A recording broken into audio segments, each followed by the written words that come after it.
Hey guys, welcome to part 2 of my Deadman Wonderland Manga Retrospective. And guess whose Blue Yeti microphone that they bought 4 years ago finally broke? This guy! So we can't use that microphone anymore, so now we're using phone audio. So, sorry about that, but it's the best that I got. Alright, so last time we ended off with Ganta being told that he's going to be entering this show called the Carnival Corpse. So, what is that? Carnival Corpse, Deadman Wonderland's greatest spectacle. The purpose of this experiment is to let their abilities loose. Okay, is this an experiment or is this a show? The highlight of the show will be 2 deadmen in a fight to the death. Alright, so moving on, Ganta's a little scared and then... Bro, what do you mean what the hell is Carnival Corpse? The guy literally just told you.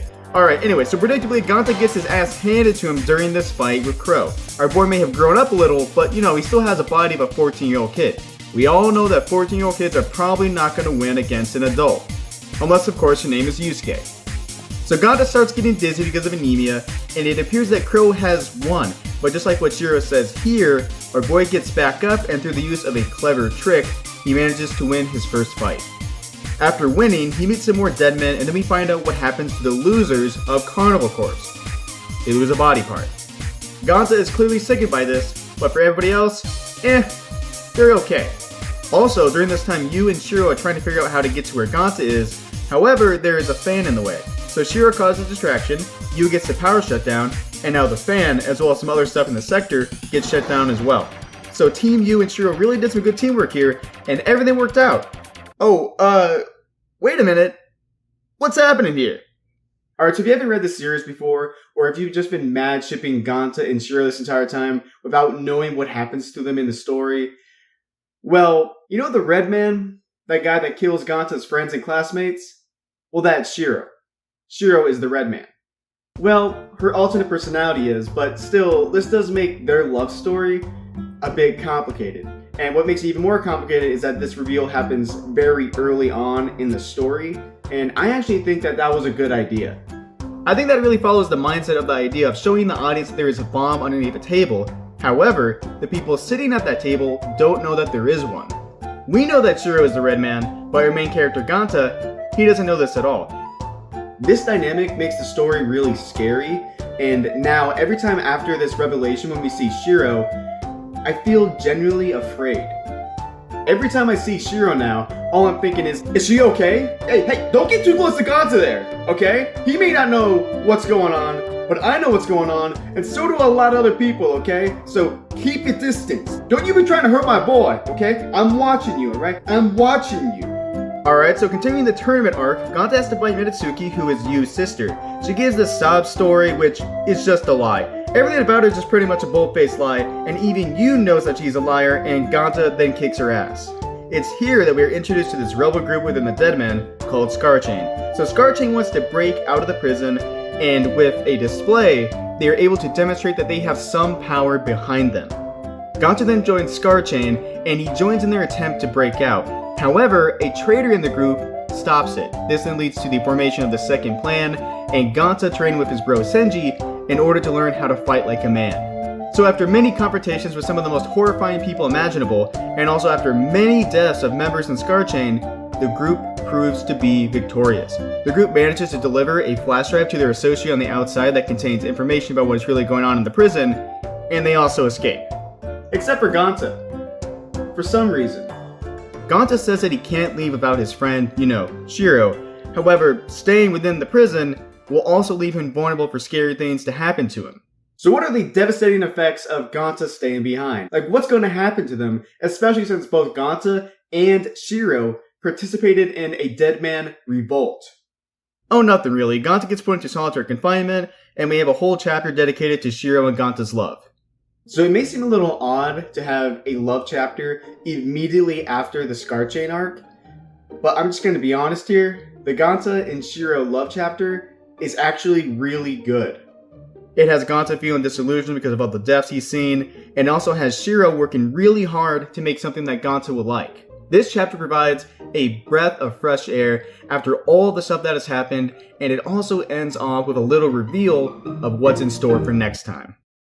I really like this chapter, and I think that it really balances out all the terrible things that have happened, as well as the terrible things that are about to happen. So thanks to the Scar Chain Revolution, the world now knows about the Deadman, but Tamaki, being the genius that he is, he figures out how to make the world excuse his actions and turn on the Deadman instead. He creates these forgeries, or his own humans turned into Deadman, and he displays them as monsters rather than people.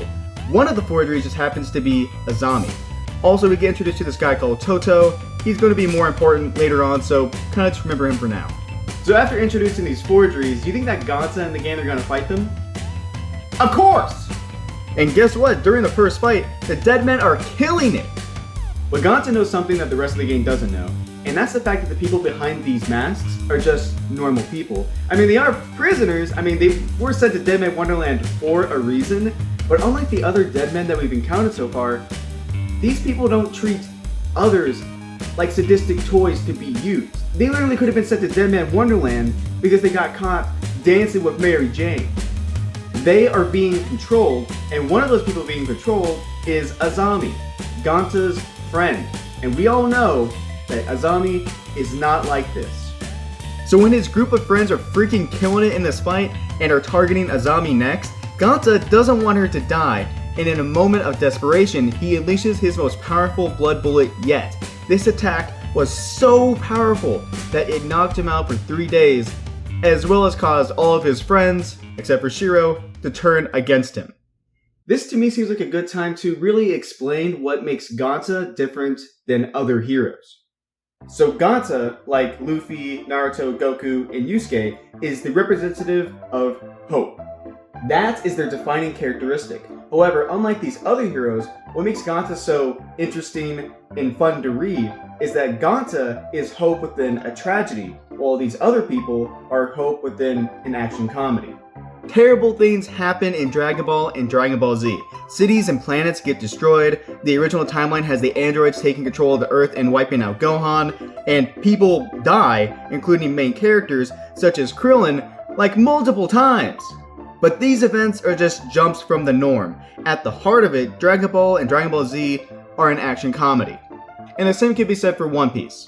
That any of the arc where Luffy is desperately trying to save Ace is just an example of a jump from the story's norm. Yu Yu Hakusho and Naruto, however, although still at the heart of it an action comedy, their norm is much darker than Dragon Ball and One Piece. Yu Yu Hakusho has a black market where demons are sold and tortured, and Naruto has this guy called Orochimaru who has performed dangerous experiments on children. Despite those darker tones, it still feels like there is a line that's not going to be crossed. However, in Deadman Wonderland, that line that isn't crossed in other series is crossed within the first chapter. In this story, our representative Hope, our main character Ganta, he's not just fighting against the world or even other characters that are telling him that his idea of hope is a joke. He's fighting against the audience. He's fighting against us. Let me present examples number 1 and number 2. This bad guy was raised by a bear. I'm not joking here, take this seriously. This bad guy was raised by a bear and thus grew up with no sense of human morality. As he grew up in the forest, he attacked and killed people. Now this other guy, what he has done is just too unspeakable. It's that terrible. He at least has some intelligence to know that broader society would not approve of what he's done. Unlike what the bear man did, he should know what he's doing is wrong, but he still chose to do it anyway. So in light of these two characters, how can Ganta be so hopeful? How can Ganta be so hopeful when his friends, his fellow Deadmen, who we're going to learn a whole lot more about real soon, had been through some serious shit? Is Ganta just stupid? Is he just too young? Is he just too ignorant? Well, I do think that he is those things, but like other heroes, I think that he has something very important right. The world is not just a dark void. Hope does exist. It may not always show its face, and maybe it takes a while. I'm looking at you, Avatar, but it is there. Some way, somehow. And in the case of Ganta's Deadman friends, that sparkle of hope was Shiro, who was able to rile them up enough into realizing that Ganta didn't betray them, and they shouldn't betray him either. Okay, anyway, Ganta gets taken to meet with Tamaki, and he offers him a choice. Either become his experiment to dissect, or become his experiment in order to fight the Red Man. Tamaki, despite being fucking evil, says that he has the same goal as Ganta. Tamaki wants to defeat his Demon King, and Ganta wants justice for his friends. Our boy clearly lays out that he and him are in no way buds now, and then he willingly allows himself to be experimented on, which was just a trap for him to be turned into a loyal slave, but he ends up getting saved by Shiro and Azami anyway. Also, during this time, Makina has assembled her own army to stop Tamaki and his illegal activities, and she asks Ganta to join her. He agrees. This then leads to the fight with the super forgeries and the backstories of some of our main characters. So I don't know if anybody noticed this, but during part 1 of my retrospective, my character section was kind of a little short, and there actually is a reason for this. The reason why is that during the fight with the super forgeries, there's like a massive backstory dump. It's like a backstory nuke, and I want you guys to truly feel what it's like, so that way you can understand that maybe it wasn't the best idea. Alright, so we'll start with Chaplin. So Chaplin was once an office worker who was ridiculed by his colleagues because he was gay. He was also being taken advantage by a straight guy who Chaplin thought was his lover. In actuality, the guy was just using him for his cash, and he was sleeping around with girls behind his back. During this dramatic event, Chaplin's branch of sin first appears, and this thing kills the woman that his fake lover was sleeping with. This then leads to Chaplin being sent to prison, and the changing of his appearance to reflect that of the woman that he killed. Next we have Edaki Hitara. So Hitara was a teacher, and his daughter became disfigured because of the earthquake. His daughter couldn't handle living anymore, and Hitara falsely confessed for her death. Next we have Senji. So Senji was once a police officer that used his branch of sin to try to bring order to post-earthquake Tokyo. He gets challenged to a fight, but he is ordered not to intervene.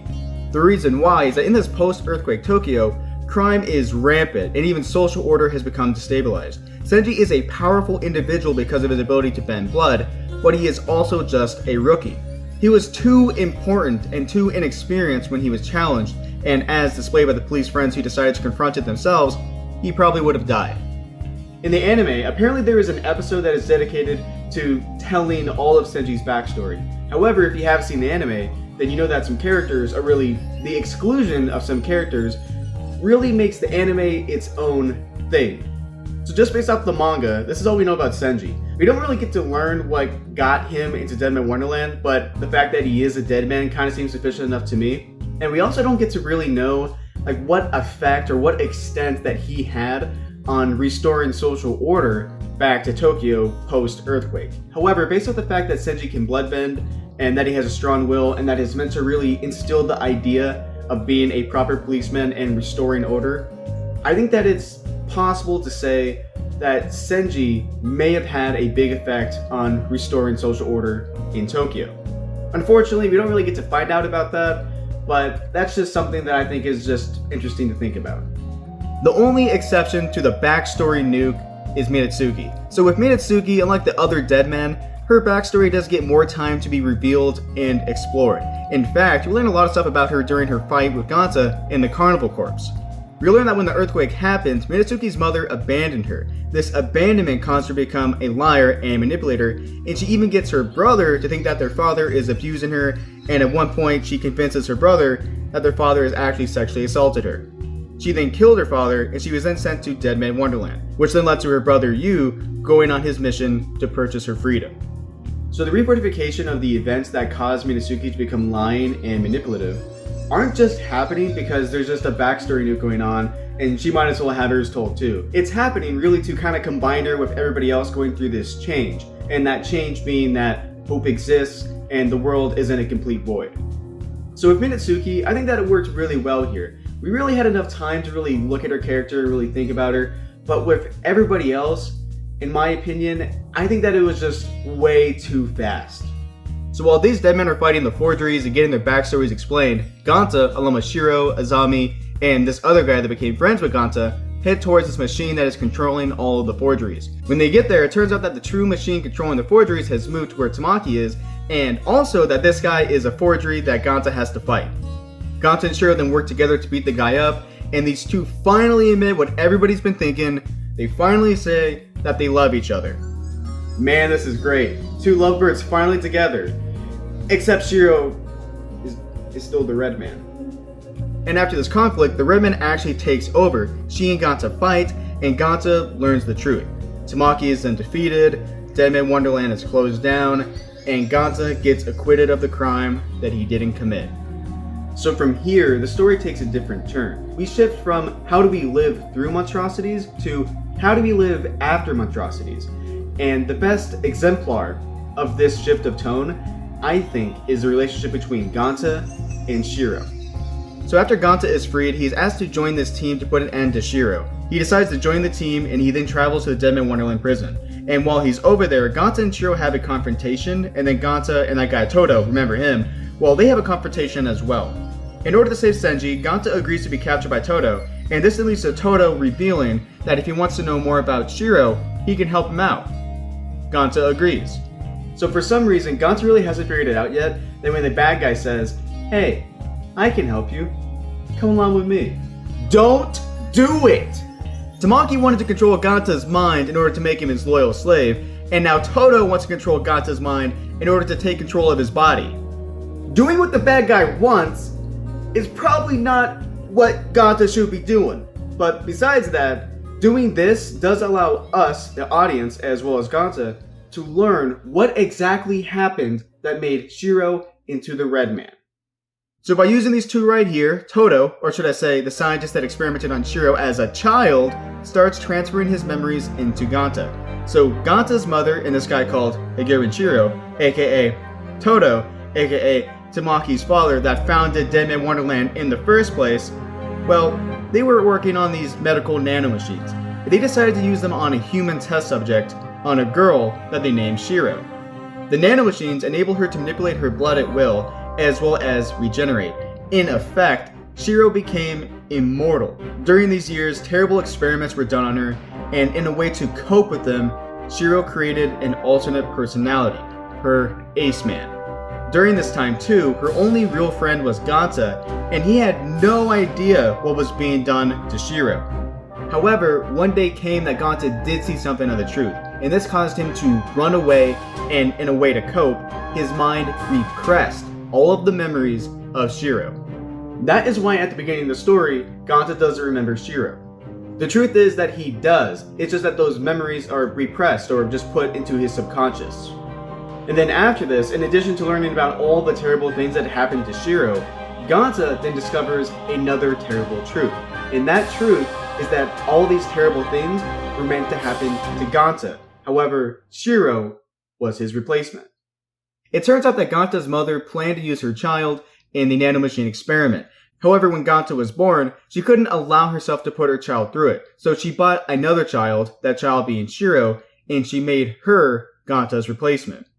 While Ganta got to live a normal life, Shiro got to live a life being experimented on. And eventually one day, when Shiro learned that if she used all of her strength that she could die, she decided to do that because she wanted to die.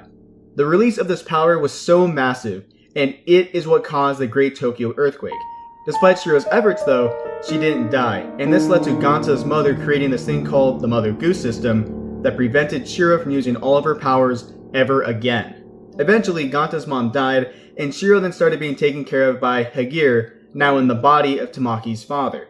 Despite not dying that day, Shiro did create the branches of sin, the things that turns humans into Deadman, and Ganta's mom gives Shiro a super large one in a container that she alludes will grant Shiro's wish.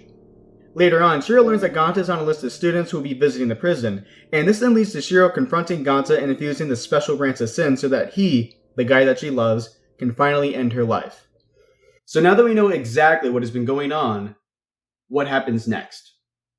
After defeating Todo, Senji losing an arm, Ganta and Shiro meeting on a Ferris wheel, and the revelation that both of Shiro's personalities have become one, Ganta tells Shiro that he's going to answer her wish and end her life.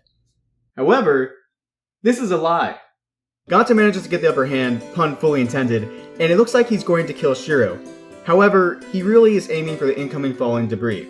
This mimics the end of Chapter 1, and the next thing that happens also mimics something from Chapter 1 as well. Like how Ganta was telling himself that he wanted to die, but Shiro saw through that, so too did Shiro tell herself that she wanted to die, but Ganta saw through it. Shiro just wanted to be happy. Even though Shiro can't forgive what she's done, and even Ganta can't forgive what she's done either, he still loves her, and she still loves him. Instead of trying to kill each other, the two decide that they should just stick together, and this change in their hearts then causes the stones in their chests to break, and an explosion to occur, destroying Deadman Wonderland for good. This then leads to the final chapter, the Epilogue, and we get to see what happens to some familiar characters. Hitara returns to being a teacher, Makina is training some soldiers, Chaplin is directing a play, Yu appears to have become a stock trader, his sister Minasuke has become a student and she's studying to become a veterinarian, Senji is rock climbing, and Ganta has become a student again. Since the explosion, Shiro has been in a coma, and Ganta talks to her, but she is still yet to awaken.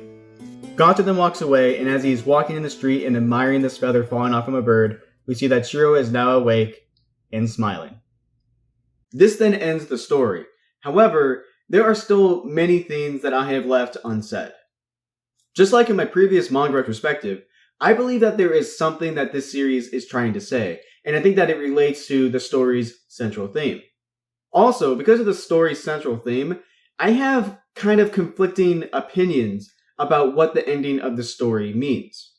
So, if you're interested in what I think is the central theme of this story, and also my differing opinions about that central theme in relation to the ending of the story, make sure to come back in part 3, where I'm going to cover those things. Until then, see ya.